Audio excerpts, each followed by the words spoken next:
1565 की सुबह दक्कन की धरती पर एक ऐसा तूफान उठ रहा था जिसने भारत के सबसे महान साम्राज्यों में से एक विजयनगर को हमेशा के लिए बदल देना था।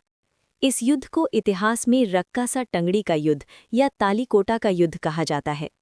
विजयनगर साम्राज्य पर उस समय शासन कर रहे थे अलिया राम राय, जो कृष्णदेव राय के दामाद और उत्तराधिकारी थे। उनके सामने खड़े थे दक्कन की 4 मुस्लिम सल्तनतें, बीजापुर, गोलकुंडा, बेरार और अहमदनगर। अलग अलग राजवंश अक्सर एक दूसरे से लड़ते हुए, लेकिन एक चीज ने उन्हें एक कर दिया: विजयनगर की बढ़ती शक्ति का भय। बीजापुर के अली आदिल शाह, अहमदनगर के हुसैन निज़ाम शाह और गोलकुंडा के इब्राहिम कुतुब शाह ने एक विशाल संयुक्त सेना बनाई। कहा जाता है कि उन्होंने अपने निजी दुश्मनी और पुराने घावों को भुलाकर सिर्फ एक लक्ष्य रखा: विजयनगर का अंत। दूसरी ओर विजयनगर की सेना विशाल थी, लेकिन उतनी संगठित नहीं जितनी कृष्णदेव राय के समय थी। फिर भी अलिया राम राय का आत्मविश्वास ऊंचा था। वे अपनी वीरता और कुछ विदेशी सैनिकों पर बेहद भरोसा करते थे। सबसे प्रसिद्ध थे उनके 2 मुस्लिम सेनापति गिलानी बंधु, जिन पर उन्हें पूर्ण विश्वास था। युद्ध का मैदान चुना गया रक्कासा टंगड़ी, जो तालीकोटा के पास कृष्णा नदी के तट पर स्थित था। जनवरी 1565 की सुबह दोनों सेनाएं आमने सामने थीं। एक तरफ विजयनगर की विशाल हाथी सेना, भारी कवच, राजपूत और कन्नड़ योद्धा। दूसरी तरफ दक्कन सल्तनतों की तोपें, तेज घुड़सवार और तुर्क अफ़गान युद्ध तकनीक। युद्ध की शुरुआत विस्फोटक थी। सल्तनतों की तोपें लगातार गोलों की बारिश कर रही थीं। विजयनगर की सेना हाथियों और घुड़सवारों के साथ आगे बढ़ी और शुरुआती बढ़त हासिल कर ली। कई मोर्चों पर उन्होंने दुश्मन को पीछे ढकेल दिया।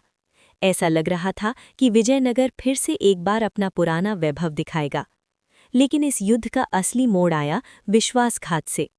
विजयनगर की ओर से लड़ रहे गिलानी बंधु अचानक मोर्चा छोड़कर दक्कन आर्मी की तरफ हो गए। वे अपने साथ कई हजार सैनिक और महत्वपूर्ण युद्ध रणनीतियां ले गए। ये घटना एकदम बिजली की तरह गिरी। विजयनगर की पंक्तियों में अफरा तफरी फैल गई। दुश्मन की तरफ से अब 3 दिशाओं से हमला होने लगा। फिर दक्कन की हल्की घुड़सवार टुकड़ियां विजयनगर की भारी हाथी सेना के पीछे से पहुंच गईं। तोपों के गोलों ने हाथियों को भयभीत कर दिया और कई हाथी अपनी ही सेना को कुचलने लगे। युद्ध की स्थिति तेजी से पलटती गई। अलिया राम राय ने व्यक्तिगत रूप से युद्ध का नेतृत्व किया। वे अपने घोड़े पर सवार होकर 2 तलवारें चलाते हुए अग्रिम मोर्चे तक पहुंच गए। कहा जाता है कि वे घायल होने के बावजूद पीछे नहीं हटे। लेकिन अंततः चारों सल्तनतों की संयुक्त सेना और गिलानी बंधुओं के विश्वासघात के सामने विजयनगर टूट गया। राम राय को युद्ध के बीच पकड़ लिया गया और उनकी मृत्यु ने विजयनगर की आशा पूरी तरह समाप्त कर दी। विजयनगर की सेना तितर-बितर हो गई। सल्तनतों की सेना कृष्णा नदी पार कर सीधे राजधानी हम्पी पहुंची, एक ऐसा नगर जो दुनिया के सबसे समृद्ध शहरों में गिना जाता था। हम्पी को 3 दिनों तक लूटा गया, जलाया गया, तोड़ा गया। मंदिरों की मूर्तियां क्षतिविक्षत की गईं। वह शहर जिसे विदेशी यात्री रोम और बीजिंग से भी बड़ा बताते थे, राख और खंडहर में बदल गया।